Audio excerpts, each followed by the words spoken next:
crocodile tears. It dates back to 1400. Someone who cries crocodile's tears is someone who isn't actually sad at all. It's just feigning the emotions. It stems from the medieval belief that crocodiles weep while they're devouring their prey. It's a story that appears in text in the travels of Sir John Mandeville around the 14th century.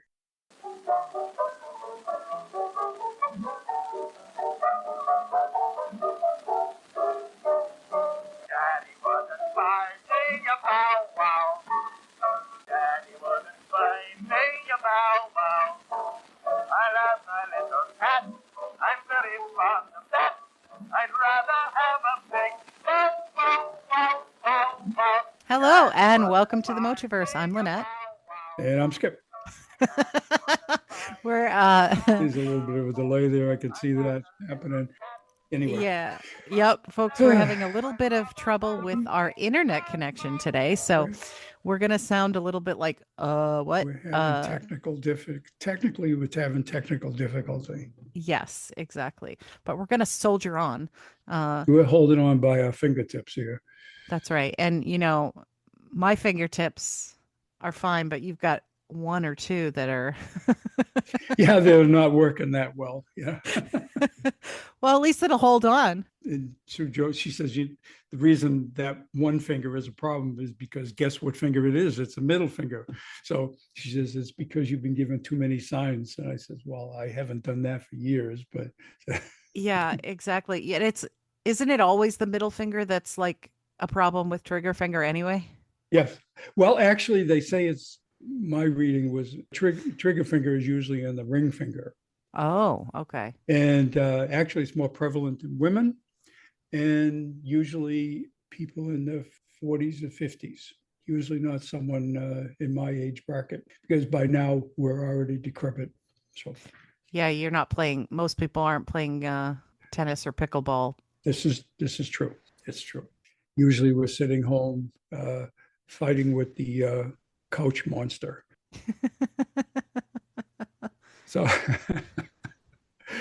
So anyway, we started off with the crocodile thing, Yes. While they do produce tears, it's mostly to moisten their eyes or to excrete salt. It has no emotional base. They may do so specifically while they're eating, but they're not sad about it. Not a surprise. So, yeah, I think they probably wanted to attribute some. I mean, think about ancient cultures and old cultures. Yeah, a crocodile is a monster to them, and it's like, how could you be so terrible? Well, maybe it feels bad, Well, I think so. I think figuratively speaking, I think it's it's one of those things that somebody shows sorrow, but they're obviously not sorry. Right. Crocodile tears. It goes back obviously to ancient times. Even things later produced by Shakespeare, who noted the creature's cruel, crafty in nature and false grief. So anyway, how about that? Back to Shakespeare. Everything goes back to Shakespeare, especially with English language stuff and words and phrases, because he was very influential in like the culture. But the crocodile tears thing with kids is interesting because it's a natural part of development. Deception is very, very interesting, and you read a lot about this when they're studying autism and the autism spectrum.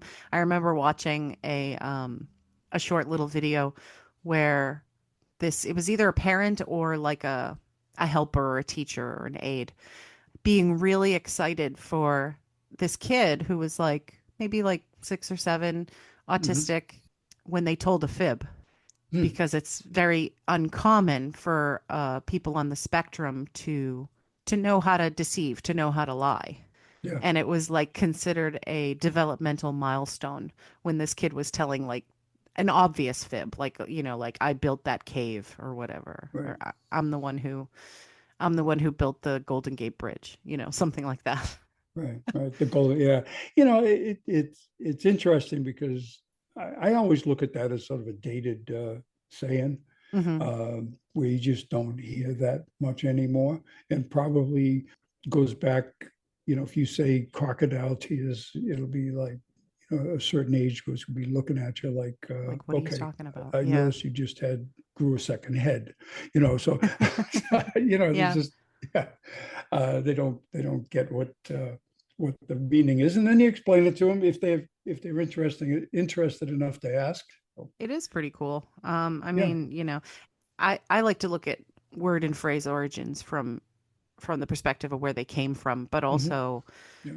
it's interesting when people come up with things like this, when people come up with comparisons.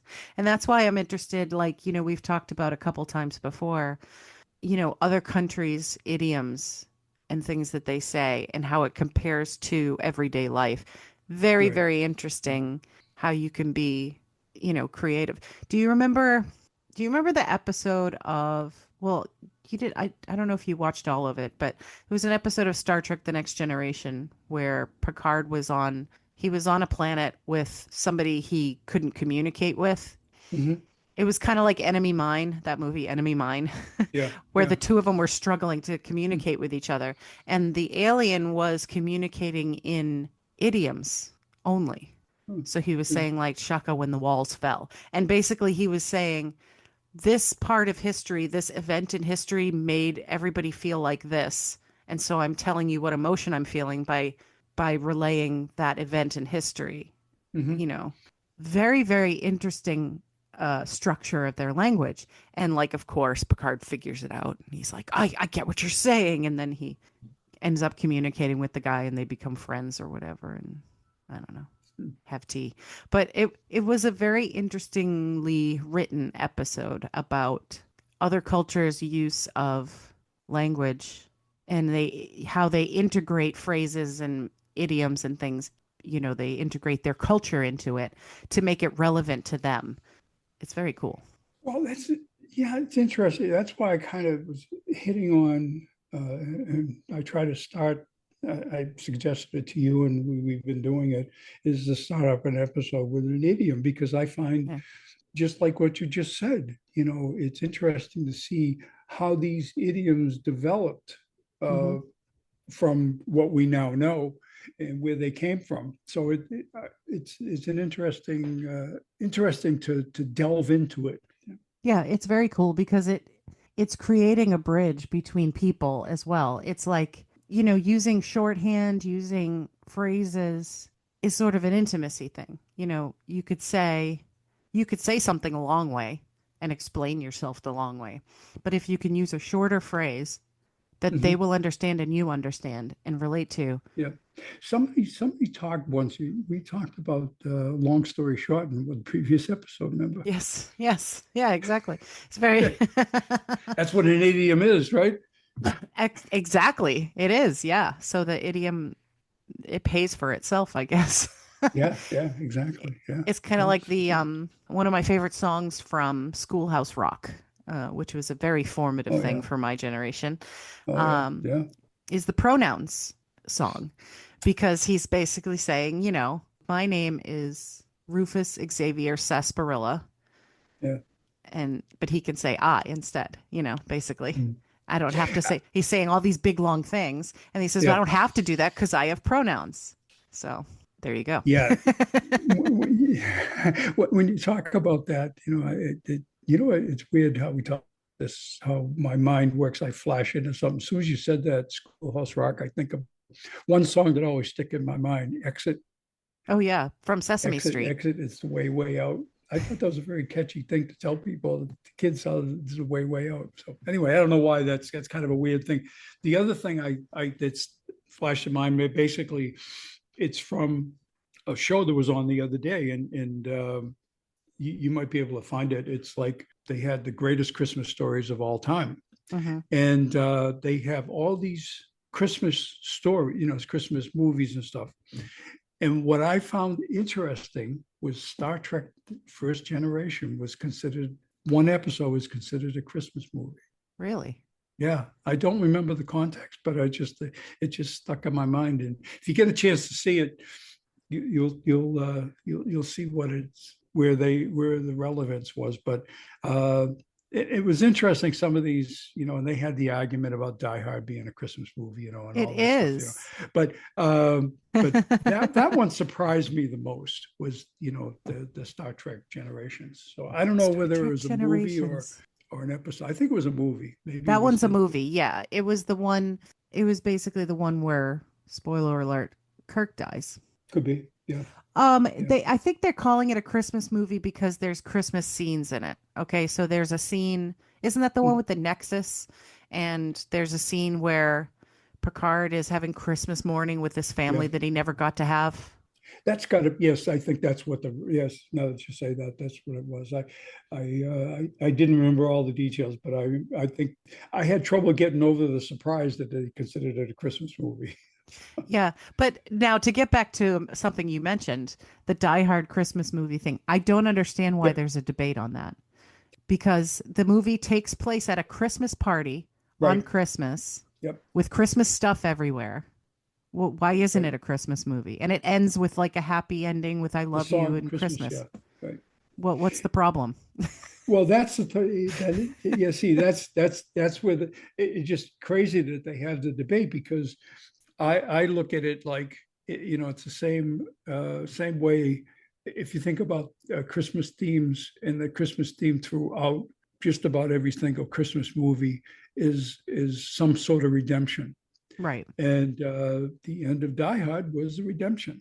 Right. Okay. So it's an interesting concept. I think if it's a program, I would highly recommend just to watching it, because it wasn't just they would show scenes of a particular Christmas movie, and they would have these celebrities come on and explain, and they would not only celebrities, specifically celebrities, but they had people that would review movies, and they would explain why this is a Christmas movie, and why, what Right. elements are there that we may have missed, or we saw, but it didn't quite register with us.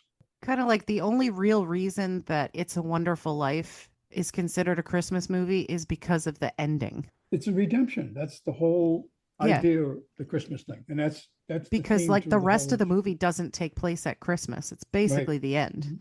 So very interesting stuff. And then Yep. how Christmas songs, I still don't understand how a few of my favorite things turned out to be a Christmas song. There's no Yeah. Christmas scenes in The Sound of Music at all.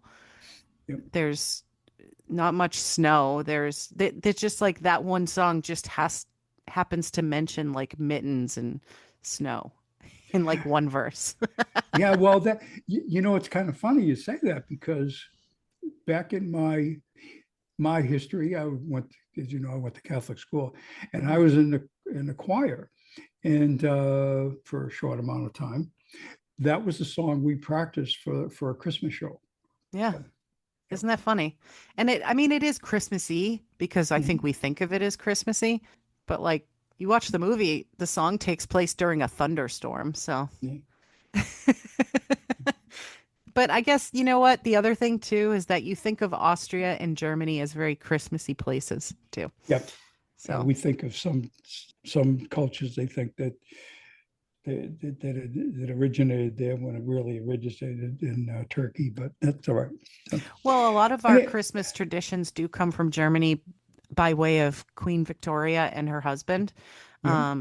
Like the Christmas tree and like a lot of stuff that came from pagan traditions made it into Germany and Austria. And we have Christmas trees because of Queen Victoria and her husband having a Christmas tree and sending Christmas cards with them Mhm. all gathered around a tree and with presents with the tree and all of those kind of Christmas traditions. So Oh yeah, and very, very interesting. yeah, very, very Christmas. I actually watched The Grinch last night, but anyway, the Jim Carrey one. Back to our Oh yeah, whatever we we're should do a doing show, here. right? Yeah. What's 3 times as dangerous as war? Peace. Okay. Work. Work. Is Yes. a big killer. It's a bigger killer than drinking, drugs, or war. Hell yeah. 2 million people die yearly from work-related accidents and disease, as opposed to 650,000 killed in wars. Yeah. And the most dangerous jobs agriculture, mining, construction, you kind of figure it. But the single most dangerous specific job is Alaskan crab fisherman. Yeah. Yeah, that's crazy. Have you ever watched those shows where they have the crab fishermen? Like it's pretty intense. Mhm. Yeah, yeah, I can't watch them for long because I can't yeah. watch boats going up and down like that for very long. Well, it's funny when I first saw that, I said, and I said this when I saw the story, I said to myself, I said, self, um, I thought we had done it before, but then in more further reflection, I says, okay, I may have looked at it and thought we didn't want to do it. So, or I didn't want to do it. And probably pick something else, you know. It's interesting, you know, there's, you could go into it in a lot of details, but it's sort of interesting how dangerous that is. It's more dangerous than war. They carry, there's a guy, Dr. Frank Duckworth. He was an editor for a statistical magazine, Hmm. and he come up with this, the likelihood of dying in a given activity with the safest kinds of activity. They run from 0 to 8, would result in certain death. Obviously, 8 would be the highest. One game of Russian roulette carries a risk of 7.2. Oh yeah. Yeah, 20 years of rock climbing, 6.3. Oh. Chances of someone being murdered, 4.6. You know, a car journey by a sober middle-aged driver, 1.9. And slightly more risky would be a destructive asteroid, which is 1.6. Oh wow. It's interesting that how somebody actually would put the statistics together and say what's more dangerous. And that for those of us who will go into our bosses tomorrow and say, you know what, this work is too risky for me. That's I'm right. out of here. Yeah, where does pharmacy lie on that on that scale? Because like I think well, some would say that they're at risk from us like losing our minds at them, but but that's not true, of course. Not for me. I have so much patience and I'm so kind. Actually, people do say I'm kind, which I am kind on the whole. I'm not as happy as I look. Yeah, just we all have I don't know about anybody else. We all have our moments of being kind, and other times I don't know whether it's not being kind or just being slightly aloof. Well, they say there's a saying about Northerners and Southerners Mhm. where Oh yeah, big peop difference. so people from the South Mhm. are nice but not kind, and people from the North are kind but not nice. Yeah, a good example of that is that if you're up north and let's say you're in Boston or New York, Yeah, and you're walking by someone, you say hi, they give you a dirty look. right, Down here, everybody says hi, right. or in the South, they just wave at you, hi, how you doing? Yeah, well, they want to put up the impression that they're very friendly and nice, but if it really came down to brass tacks, They're no different than up they're north. They just no. more, I think they're more guarded up north. Maybe that's a better way to put it. Oh So, yeah, there was a funny there was a really funny scene in this show we watch, Clarkson's Farm. And Jeremy Clarkson used to be on Top Gear and Grand Tour, mhm. and he bought a farm in the Cotswolds, which is like the country in England. And he has this guy managing his farm who's lived in the Cotswolds all his life as a farmer, never really left. And now that the show is like famous, it's getting some attention, and they're working for farmers' rights and things like that. He sent that farm manager to London to speak to the prime minister. And the guy is this farm guy standing outside of, number 10 in London. And people are walking by and he's like, "Good morning. Good morning. Good morning." And the guy next to him's like, "What are you doing? Why are you speaking to them?" He's like, "I'm just saying good morning." I'm like, "No, no, no. They don't want to talk to you because Yeah, it's like the city. It's yeah, London. You yeah. go to like, Well, it's the difference between living in Boston like you did and living in Rowley. Like you would say, you would talk to people in Rowley. Yeah. But in Boston, you're not going to be like, "Good morning, how are you today?" They're like, "Get the fuck away from me. Why are you talking to me?" Well, I have you probably have heard me say this.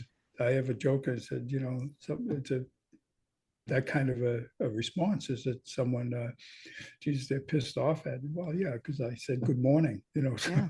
How dare you? yeah. Because there's always because when you live in the city, it's like you're on your guard all the time. And yeah, somebody's always looking for something whenever they Mhm. speak to you or talk to you.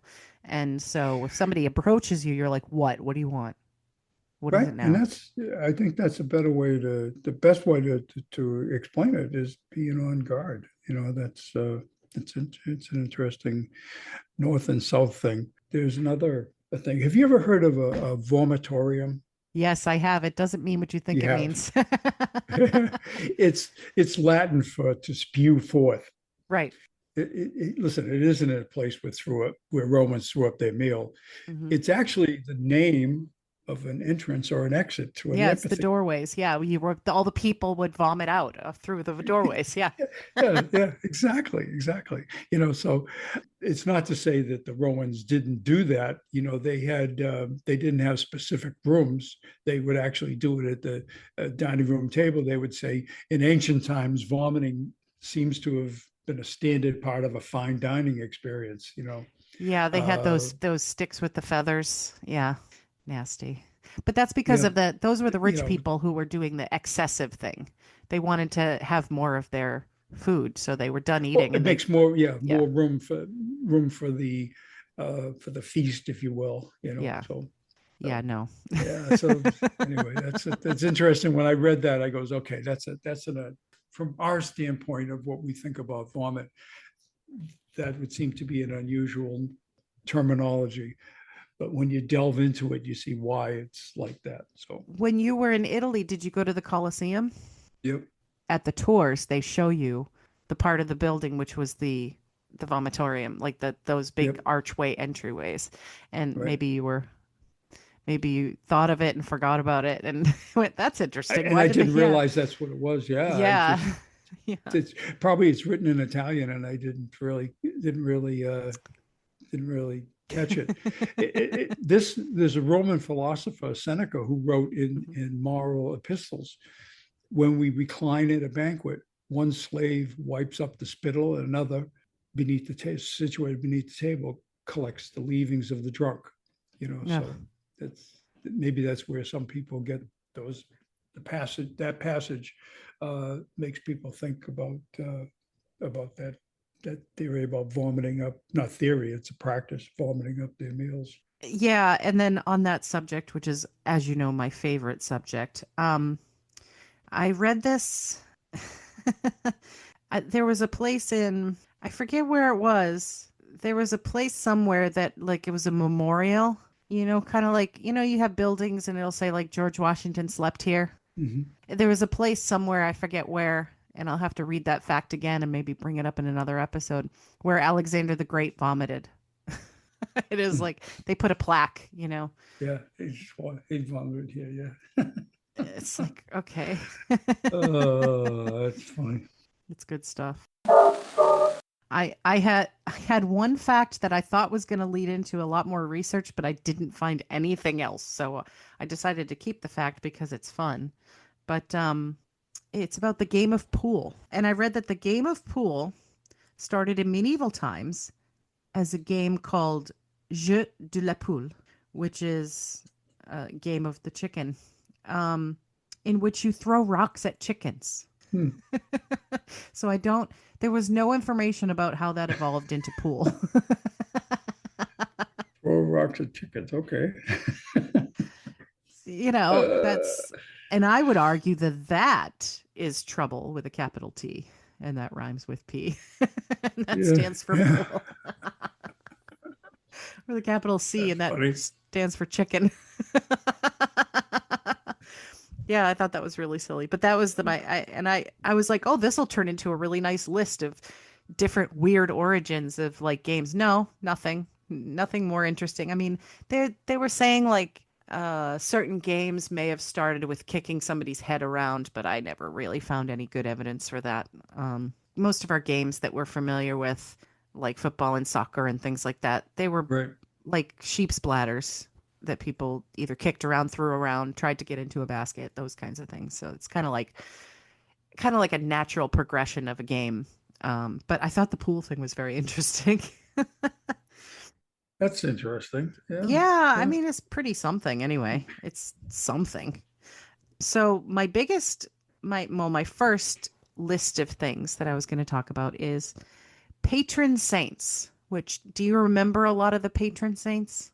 Hmm. I think a lot of them are attached to things that make sense, like different patron saints for different professions and things like that. Oh, I got you. Okay. Yeah. Yeah. But there are some that are really weird. So I found a few weird ones, and I like the weird Okay. ones. For instance, Saint Bibiana is the patron saint of hangovers. Of hang on.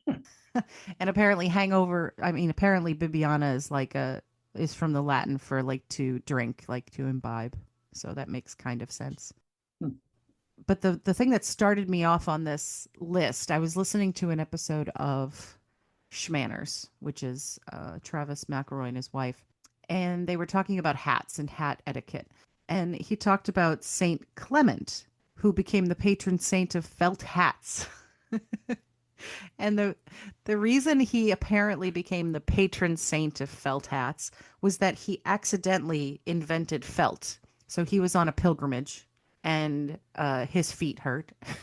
So Yeah. he put like, bundles of wool in his sandals to cushion his feet a little bit more. And over time, when he was walking, his feet compressed the wool. And when he took it out of his shoe, it was like this nice, sturdy fabric that it wasn't easy to rip. And he invented felt. And so felt began to be used in the making of hats eventually. And so he became the patron saint of felt hats specifically. Okay. Yep. So we have Saint Fiacre or Saint, I guess. He was a hermit who had a medicinal garden where he tended to travelers who needed remedies. And so he's the patron saint of gardeners, which is nice. But he's also the patron saint of venereal disease. Okay. And for some reason, taxi drivers. So the venereal disease, maybe because um, he had medicinal stuff in his garden, and people traveling uh, Uh-huh. tend to get those sorts of diseases more easily Right. or pass them on more easily from wherever they are coming from. But taxi drivers, I don't know if that's the traveling thing or what. Um, Uh, it's so interesting to me. And it also, there's a parallel, of course, between the patron saints and like the Romans. The Romans had a lot of like protector gods. We talked about this briefly in the wedding when we were talking about Roman weddings, oh, yeah. Okay. how Yeah. they had like multiple gods because they were from pagan traditions where you Gotcha. had Okay. a god who was the guardian of this part of your house and a guard who was the guardian of that part of your house, and Hmm. all very specific gods who were in charge of very specific things. And I think the patron saints came from that because when Christianity was trying to expand, what they needed to do was to convince pagans to become Christians. And it's what's easier than forcing somebody is to convince them by saying, you can bring some of these traditions over, and it's almost the same thing. It's just very similar. And so they adopted a lot of pagan traditions to make it easier for pagans to convert. Uh, that's a nice way of putting it. There were some nastier ways that they did it, but that's a nice way of putting it. But there are parallels. Let's see who else. Saint Drogo. He is the patron saint of the unattractive. And this is because apparently, he lived a life of isolation in a small hut with just a little window due to a disfiguring skin disease. I wonder if he was like, maybe had leprosy or something like that. Leprosy. Yeah. Yeah. Probably. Yeah. Yeah, or even like late stage syphilis, maybe, because that can like, Late stage syphilis. Yeah. Yeah. your nose can, Anything that would disfigure somebody. Yeah. Hmm. yeah, exactly. So he's the patron saint of ugly people, which is like, okay. And it makes me think of like, I didn't grow up Catholic, but I know you did. Didn't, didn't like aunts give you gifts of like patron saint medals and stuff? Would that suck? I didn't know all that. Yeah, patron saints, they would Saint Christopher and things like that, Saint Patrick, things like that. Saint Christopher was the traveling saint, the safe Right. travels. Yeah, a lot of people will give you a St. Christopher medal. Well, what if your Right. aunt, like for your 18th birthday, gave you a St. Drogo medal? Wouldn't that? Yeah, something like that. And yeah, I think I even have a cross that's, Saint Christopher. A lot of people have St. Christopher, yeah. Let's see. So the last one I have, oh no, there's two. So St. Lawrence, you may have heard this story. St. Lawrence is the patron saint of chefs, but also comedians. Hmm. Because it was said that while he was being killed by being roasted over a fire, he joked that he Okay. was done on this side and to turn him over. Okay. So that's why he's the patron saint of comedians. Yeah. And also chefs, I guess, because they cooked him. But Yeah, well, that's chef, yeah, is a offshoot. Yeah. right. And Saint Julian, he's the patron saint of hospitality, ferrymen, hunters, and murderers. So murderers have a patron saint, Okay. which is interesting. Hmm. Apparently, when he was younger, he murdered a couple that he thought the woman was his wife. So he thought his wife was cheating on him. So he killed these two people. Oh, okay. And in repentance, he made several pilgrimages and eventually set up a hostel for travelers and the sick. But I mean, I don't know if that would make him the patron saint of murderers. Maybe I don't know. Yeah. It's very interesting to me. I got a couple more here, Oh yeah. just a little more extensive. I don't know if you've ever read what a chastity belt's for. Well, they they may not have even been real, but yeah. It may not have been. Yeah. You know, there's really no evidence that husbands kept the key while they were away to prevent infidelity. But there's a book that's Conrad Keisler book Hmm. of contemporary military shows hard iron breeches, whatever you want to call it, Hmm. worn by Florentine women, shows the key in place, leading to the conclusion that the women had control to prevent violation by invaders. So that's Yes. probably more if they did exist, that's more like it. Now nowadays, these are all you see them a lot in sex clubs and stuff like that. Which is different. Yeah. Right.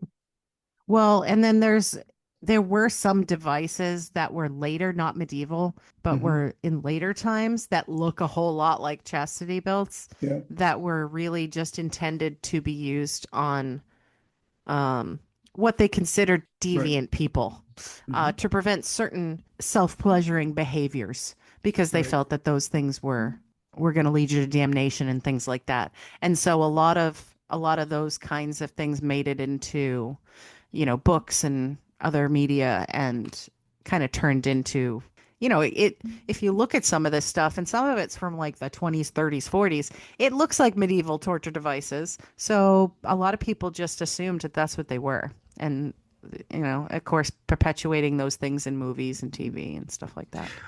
It's just it looks like they're probably manufactured in Germany, and in the 19th century there was an upturn in the sales of new chastity belts, but they're not for women. Hmm. It was boys could not be trusted to keep the hands to themselves and were forced to wear these improving steel underpants. You Right. know, but the real boom, as we just touched on, is in the last 50 years with adult shops taking advantage of the bondage market. You Hmm. know, there were more chastity belts around today than ever were around the Middle Ages, and paradoxically, they exist to simulate sex, not prevent it. So, Yep. Yep. Interesting, isn't it? oh yeah, yeah, very interesting. So Speaking of sex, what's the sport of kings? See that wasn't a segue. Do you know what the sport of kings is? Well, according to that movie from the 80s with the song, it was football. It's the sport of kings, better than diamond Well, at rings. various times, that phrase has been applied to chariot racing, jousting, falconry, polo, and more recently, horse racing. However, for the past 2,000 years, there's been one sport which earned the royal tag above all others: cockfighting. Wow. Which kings are doing that? I mean, I'm just like, is you this the same know, people who invented pool, just throwing rocks at chickens? nobody knows when it arrived in Britain, but it's the legend has it that a Phoenician tradesman introduced them. But it seems likely it was carried here for Iron Age tribes migrating to the east. Hmm. In in 54 BC, Julius Caesar was actually impressed that the ancient Britons bred birds for fighting rather than meat. Yeah, and this obviously, I think we've seen, not obviously, but we've seen depictions of it that is it's pretty intense. With these cockfightings and the breeding. It's actually still legal in Louisiana and New Mexico. Really? I Uh, didn't think it was legal anywhere. yeah. So yeah, it's just it's this is disgusting, but I'll read it anyways. Yeah. Um, a good cocker would think nothing of cleaning his cock's wounded head by sticking it in his mouth and sucking it clean. Mm. Yeah, yum yum. Well, So he's a cocksucker. anyway, it's interesting. I wouldn't have thought that cockfighting would have been the sport of kings, but it's been proven that it is, and it still goes on. So, Wow. Do you remember that Seinfeld episode with the cockfighting? oh yes, yes, I remember. I don't remember all the details, but I remember it. Yeah, just He named his chicken Little Jerry. yeah. Oh my God, that's crazy. Cool. You have anything else there, Sunshine? Yeah, I have a couple of things. Let's see. I have more interesting annual festivals from different parts of the world. Okay. In I don't know how this is pronounced, but it's Brno, so maybe Brno or Bruno. Hmm. In the Czech Republic, they have an annual silly walk parade, which sounds like a lot of fun. And here, close to here, in Cocoa Beach, Florida, they have on Christmas Eve surfing Santas. Well, the Which Christmas surfing Santas, yes, I've seen that. Yes. Yeah, everybody Yeah. dresses up like Santa and they have like surfing competitions and they just all surf. And Mhm. then over the years, it's evolved to include bands that play. You get like a lot of like swag and stuff, like t-shirts and keychains and things like that. And all of that stuff benefits charities, costume contests, and dance competitions, which is really fun. It's actually surfing Santa's thing is kind of cool. It is So kind of cool. I might check it out one of these years. It does look kind of interesting. Um, And most people have probably heard of this one, La Tomatina in Spain. Do you know what that is? yeah, no, what do they do there? That's that big tomato fight. Oh yes, oh, we've Yeah. seen it. I didn't know what it was called. Yes, I've seen that. Yeah, so it started off in the 1940s as like a food fight, of course. Up until 2013, there were no limits to the number of participants, but now they limit how many people can do it. So it this part I didn't really know, or I read it once and forgot, but it actually starts with the ham drop. And so what they do is they have this big long greased pole with a ham on top of it. Mhm. And the participants have to climb up the greased pole and knock down the ham. Once the ham drops to the ground, then you could start with the tomato throwing.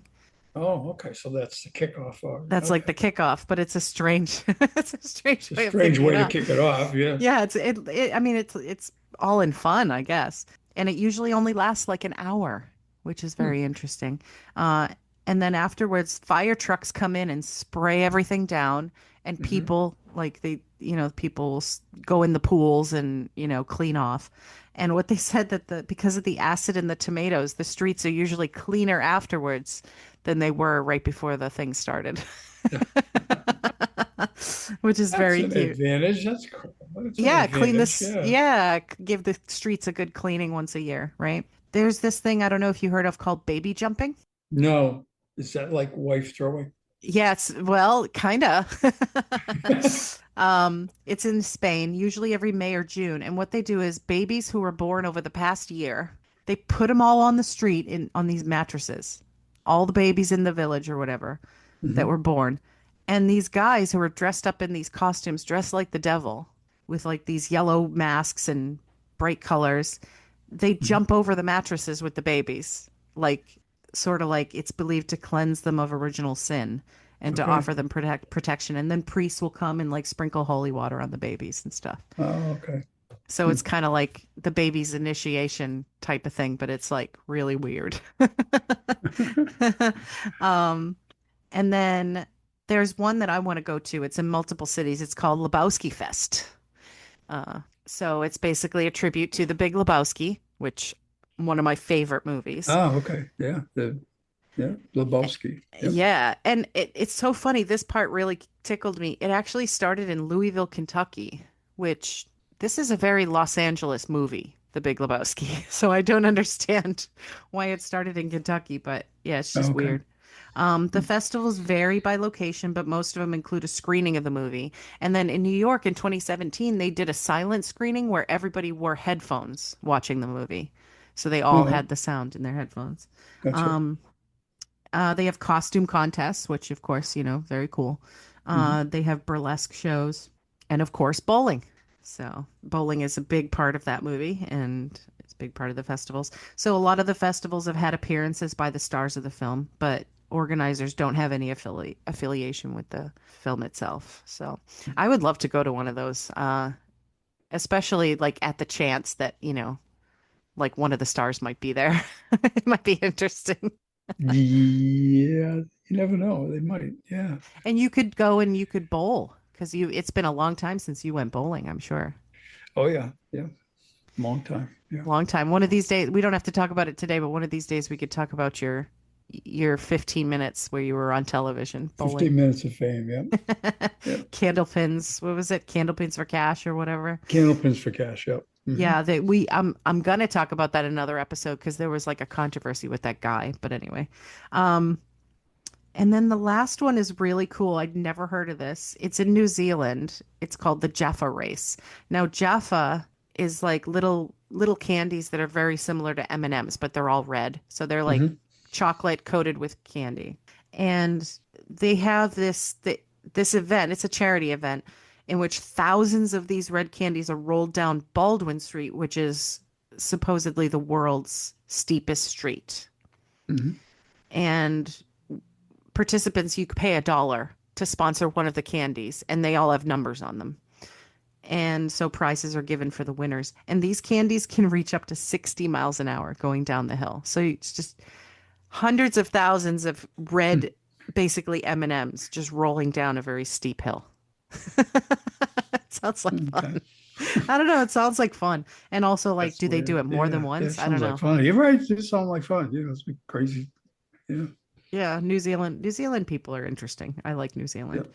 But yeah, so those are more of my little cool annual festivals. I always can find a nice little handful of those. But yeah. That's cool. Those are Yeah. really cool. Yeah. Yeah. Do you have any more stuff or No, no, I think I'm all Yeah. set for now. Yeah. Yeah. Yeah, I had one more, but I'm not gonna do it this week because I wanted to expand on it more. I have a couple that I was still working on at the time. But yeah, so those are our things, Those people. are our things. Yeah, That's those are our right. things. If you like our things, send us an email and let us know. We are at Mocciaverse@gmail.com, Mocciaverse @gmail.com. And you can come and subscribe to us on any podcatcher. I don't know if you're having trouble with Spotify, but I am. My Spotify app will not start. So I went to Podbean, which is actually very good. And most of the podcasts that I listen to on a regular basis are on Podbean. You can go to iHeartRadio, Amazon Music, Apple Podcasts, which you may know as iTunes. You can actually even go on YouTube and catch our episodes there. Even though it's YouTube, it's just audio, but you can see a nice picture of my grandfather on there while you're listening. uh, and turn on the captions because it's a lot of fun. Yeah. Especially when they generate their own captions and it's Yeah. not Yep. what we Yep. said. So yeah, so please do that and tell people that you know about our show and let's get some more listeners, people. This is a lot of fun watching the downloads. Make sure you warn them too about the next part that's Right. about to come up. Yeah. The dad jokes. So this termite walks into the bar and asks, "Is the bartender here?" That's good. I like it. My three favorite things are eating my family and not using commas. Yes, I love that. Uh, the dyslexic atheist lies awake at night wondering if there really is a dog. If they're really and that actually reminds me of one it was like a t-shirt and it said dyslexics of the world untie. You know, my colorblind diagnosis really came out of the orange. That's good. I wasn't originally going to get a brain transplant, but then I changed my mind. Changed my mind. Oh no. You know, why did the Oreo go to the dentist? Oh, why? It lost its filling. Oh no. Yes. And why did the whale blush? Why? It saw the ocean's bottom. Oh. And why should you never use a dull pencil? Why? Because it's pointless. It's pointless. Much like our episodes. You know, what? So, what do you call a herd of sheep falling down a hill? What? A landslide. Yeah, okay. Okay. You know, and where did the cat go after losing its tail? Where? To the retail store. Oh, very good. Oh, nice. Okay, enough pain. Enough pain. Yes, we did it. Oh my goodness. All right, folks. That's enough for us. We'll see you in a couple of weeks. Bye. Okay, bye for now. Daddy wasn't finding a bow wow. Daddy wasn't finding a bow wow. I've got a little cat. I'm very fond of that. I'd rather have a big bow wow. Okay, recording in progress. Let's give it a try. Yeah, give it a shot. See what happens. This is going to be a fun adventure to be like, what? Yeah. Oh, that's funny. I How like about that. sport fan? It says sport man. Oh, captions are fun. Okay.